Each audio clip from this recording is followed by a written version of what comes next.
Punish this. Punish it, please.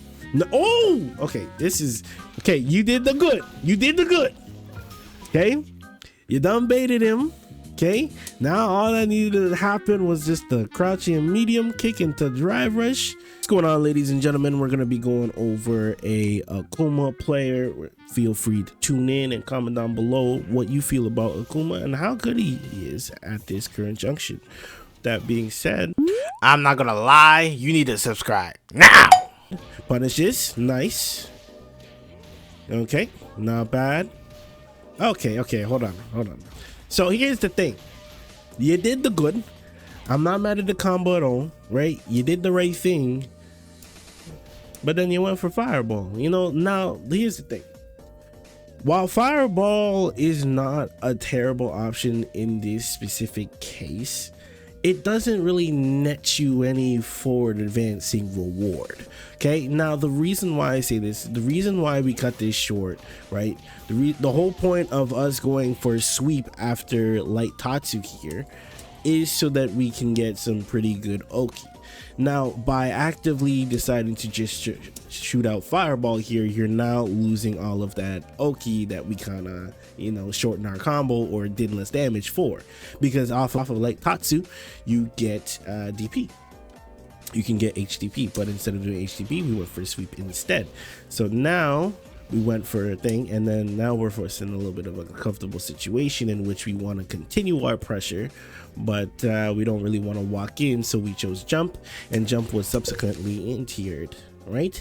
So instead of choosing this option, I would suggest going towards just either A, double dash forward, or B, using the safe jump option.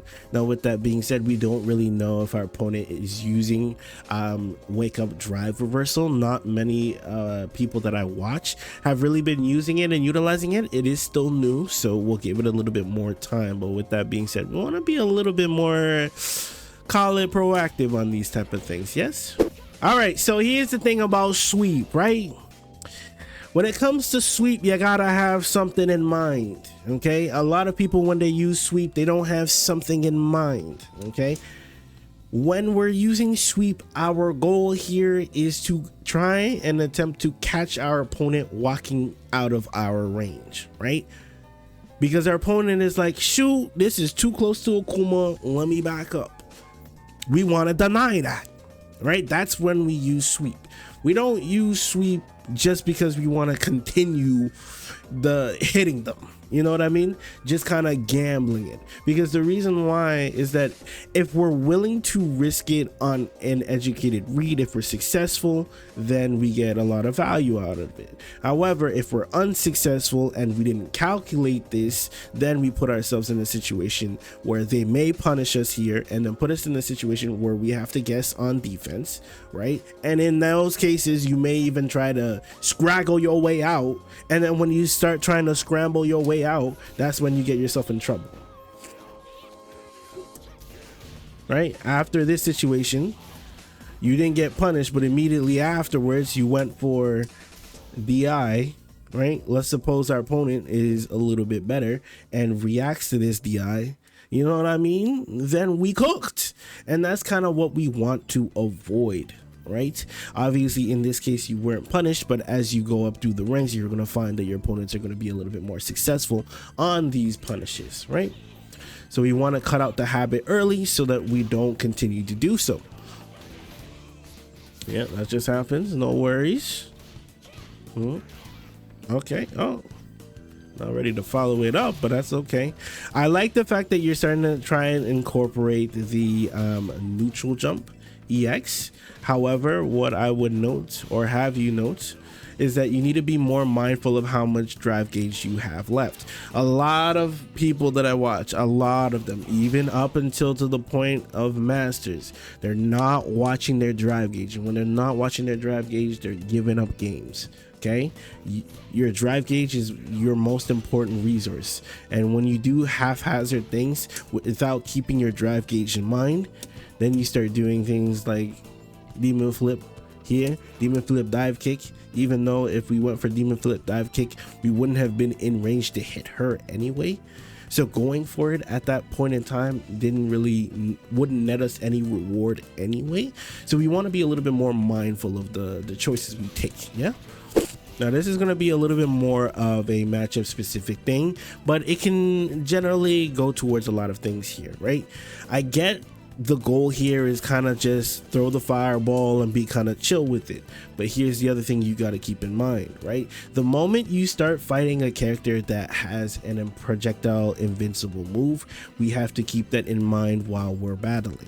Okay, so that means that while we're battling said characters, we cannot be throwing fireballs out haphazardly, because when we do that, that's how we get punished, because they just kind of went for this. And it's not even the fact that they punish countered you, it's just you weren't blocking at the time. You know, had you been blocking, that's a KO, you know what I mean? Okay, very close. All right, we went for it. It worked out. They didn't check it. Oh, they tried pressing stand light punch, but hey, that's on them. That's not on us. I'm not mad at this CXTP. Not mad at the follow-up. You have to be. This is the one thing that is subject to interpretation, right? But in my opinion, you have to be very careful, if not very rarely, throw out the standing heavy punch, right? Not for the cases where you get cower crouched underneath it, but just in general where your opponent just happens to be crouching at the time, just because like they're crouch blocking and just like that, right? In cases like that, you don't want to be throwing out this normal, because if you're wrong, if you're right, you get the plus frames, which is cool, but if you're wrong, you just kind of get blown up, right? And we don't want to be kind of giving our opponents more opportunities to blow us up, you know, more than we already have to worry about, considering he has less health than the rest of the cast, right? Obviously, there are players that will still use the move irregardless, because the plus frames indicates that you are right. But, you know, for me and my people, you know, I wouldn't suggest throwing it out there. That's all I would say. Take your turn. Yep. See what I mean? Okay. Now, a lot of Platinums have this happen to them, is that when they get into situations in which they have to block, that's when things get real dicey. I gotta let y'all know, okay? When it comes to situations like this, assume your opponent won't blow you up if you just block, okay?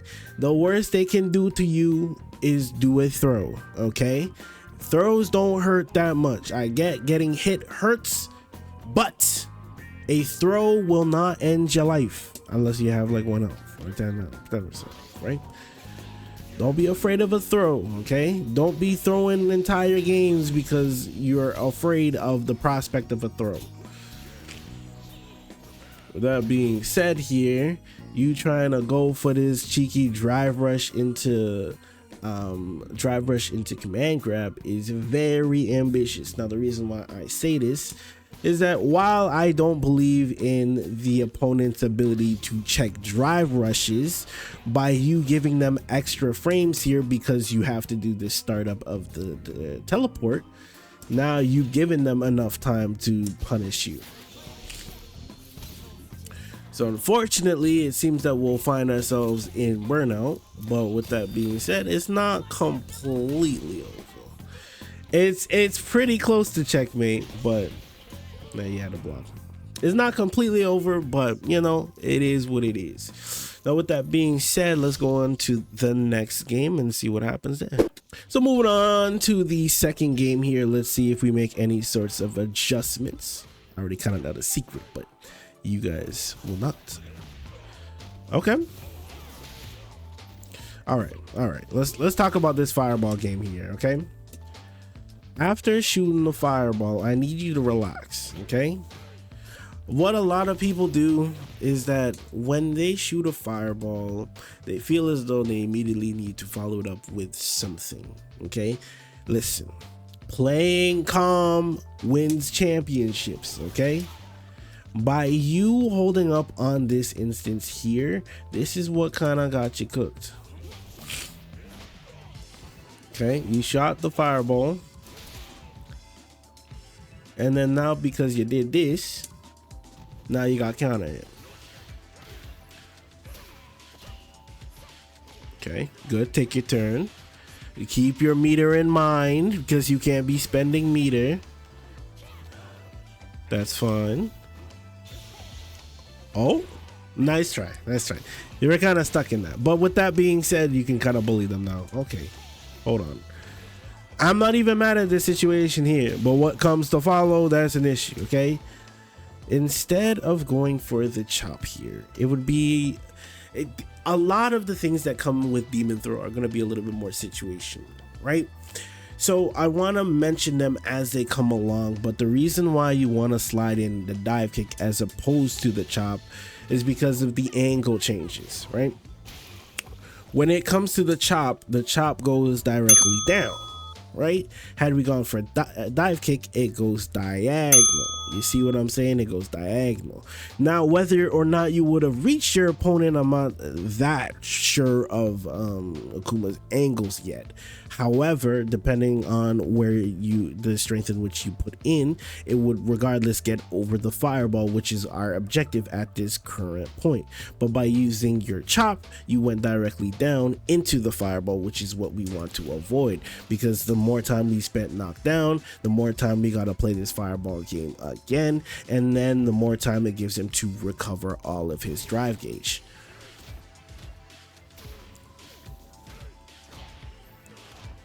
Okay.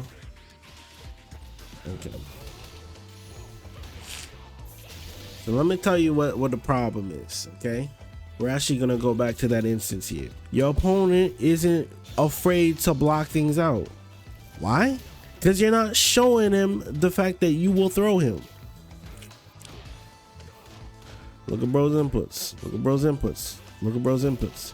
That entire time, he's not looking for throw. He's just looking for places to mash. If you look at his inputs, he's not looking for a throw. Now, this is an issue because we cannot bait our opponent to try and do something that we can punish harder if the threat of throw is not initiated. You feel me? So this is why I'm telling you need to initiate a little bit more throw offense as opposed to just going for a strike offense the entire time. You feel me? Take your turn. Right. Okay. That's why you press crouching medium punch. Okay. Crouching medium punch is too slow of a button. Punish this. Punish it, please. Laughable, but I ain't laughing. This is rough. No. Punish this. Okay. Okay. Okay. So here, if you're not comfortable with converting this, right, this hit into a light Tatsu, then I would suggest going for, or DP, right? I would suggest going for the standing medium punch instead, just because it is a target combo. It makes it a little bit easier. You do the target combo into the DP or the target combo into light Tatsu, depending on whether they're standing or not, right? But it makes it a little bit easier to convert. I am glad, however, that you didn't put drive gauge behind this, because if you try to drive rush cancel, it would have sucked up all your meter, man. Okay, nice confirm. No, oh, okay, this is okay. You did the good. You did the good. Okay, you done baited him. Okay, now all that needed to happen was just the crouching medium kick into drive rush, and you know what I mean, bro was cooked. You know, that was just it. Unfortunately, for standing heavy kick, which is again that button and its inconsistencies, right? A good finish.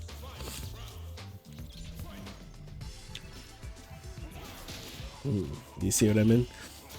A couple of matchup things in particular. Oh, got caught out. Oh, you tried to parry. Yeah, I like that. I like that. All you aspiring Akuma players out here, I need y'all to know. Neutral jump into EX fireball. Keynote, you cannot do normal fireball, neutral jump, normal fireball, but you can do neutral jump EX fireball. It is pretty obnoxious. Okay, nice convert, brought him to the corner. Nice. You see what I mean? So because you threw earlier in this game, now they have to think about throw, right? And that's when they start trying to press throw. And then now that allows you to open up more options because they have to be more afraid.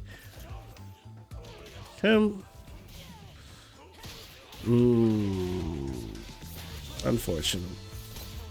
Okay, but with that being said, let's go over the lab and let's talk about a couple more things that you can incorporate into your gameplay.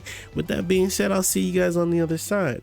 Okay, so now that we're in the lab, well, let's talk about a couple of things. Okay, the first thing that I want to mention is that you did well to incorporate this, and the reason why we want to incorporate this is that let's suppose our opponent does in fact get hit with this, right? And you follow it up, we get a whole route. Or if you want more corner carrying, right, like you did earlier, you can go into heavy Tatsu, which was good. But let's talk a little bit more about your neutral. So because she has this option available to her, right, one thing that you have to know is that because she has this, you want to be a little bit more careful of when you shoot fireballs, right? So how do we get around this? Our opponent wasn't really necessarily looking to see whether we were shooting out fireballs or not. She was kind of trying to do it on a read, right? So what we can do is slow down our intensity of how often we're shooting out fireballs. So by shooting out one and kind of just waiting and chilling, and then every so often shoot out a fireball, we can change up our timings and make us a little bit less predictable. The next thing is that immediately you try holding up, you may be trying to backdash or something like that. Just hold your ground, right? Hold your ground. Now the reason why we want to hold our ground is because let's say our opponent jumps at us, then we're ready for the DP, right? If they try to drive rush at us, we're ready to check it with crouching medium punch. It allows us to play a more consistent and a more stable game when we just kind of sit here and chill, right? A lot of people that are in, like, let's just honestly, just the metal ranks in general, when it comes to just pressing something and chilling and waiting for mistakes, it's something that half of the community struggles with, and then the other half of the community crutches the entire time. Now being able to switch between offense and actually playing a little bit defensive play will do you very well. The next thing that I want you to start incorporating, right? Sometimes when you got your defense started, what you would do is that you kind of just do that the entire time, and then you already do this, and then that would be the end of your pressure, right? The thing that I want you to incorporate is crouch jab into throws. Now the reason why you want to do crouch jab into throws is otherwise known as a tick throw. The reason why you want to incorporate that into your gameplay is because it then makes your opponent want to try and throw, right? Because your opponent will start trying to anticipate the fact that you're going to try and throw them.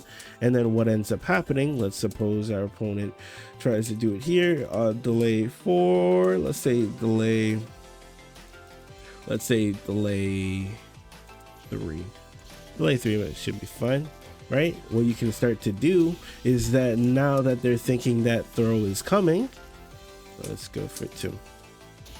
Now that they think throw is coming, you can start trying to punish them. So now that your opponent is trying to tech everything, right? Now we can start incorporating things like walk back, right? So what will happen is that you'll start trying to force them to tech, right? And then once we have them in the situation where they're trying to tech all the time, that's when we can start trying to punish it, right? So these are things that I want you to incorporate. The last thing that I'll say is that you should start trying to incorporate drive rush forward. Now the reason why you want to learn how to drive rush forward is not only does it allow you to get plus frames and be in their face, but it also allows you to mix up your offense, right? Because right now your offense consists of jumping at your opponent, pressing fireball, or just simply scrambling with miscellaneous options. But by incorporating your drive rush, you can get the bigger plus frames that you're looking for and force them to guess, right? The other thing that I wanted to mention is how to use this versus how to use it in neutral, right? There are cases where you kind of just throw it out and just do this. So in order to make sure that this situation works out a little bit better for you, I would definitely suggest doing it at this range, right? That way you can get that tip range that you're looking for, UB +5, and because this is a 6-frame normal, you can then press this normal to try and check them in the case that they do try to press something, right? The key note here is that depending on where you hit them in their body will change how plus or how negative the move is, right? So if you hit them higher up in the body, then it's going to be more negative. That's when they can press immediately afterwards, right? If you hit them lower in the body, that's when you start to get the bigger plus frames, right? So we kind of want to enforce it to hit it lower on the body so that we can get better plus frames, like so. So once you do get hits like this, what do? Initially, what I would suggest to you is to keep it real, and real meaning like use things like crouch jab, because crouch jab will generally, if you are plus, your crouch jab will generally be hit out anything that they try to do, right? But once you notice that your opponent is trying to block it out all the time, that's where we go to the methods that I mentioned, which is going for crouch jab into throw. We can also just immediately go for throw afterwards, right? And we start mixing up and diversifying our offense to make it a little bit more difficult for our opponents to win. Now, with that being said, I hope this helps. Anyone who watches this video, don't forget to subscribe down below. And with that being said, have a good one, guys. Peace.